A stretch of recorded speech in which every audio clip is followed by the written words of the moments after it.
Hey guys, in this video, I will show you how to kick someone from your private server and grow a garden. Alright, let's begin. First, leave the game. Alternatively, if you want to kick someone without leaving, go to the Roblox website or use another device where you're signed in, such as your mobile or iPad.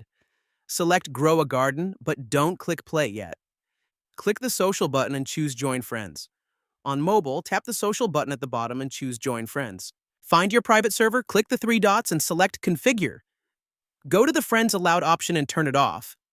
If the player appears in the server members list, click the cross next to their name, then select Remove. If they're on your friend list, disable Friends Allowed or remove them to prevent them from joining again. Turning this off will block all friends unless you manually add them back. Now go back to the server page, click the three dots, and choose Shut down this server to disconnect everyone. Then rejoin your server. So that's basically how you can kick someone from your private server and grow a garden. That's it for this video. Thanks.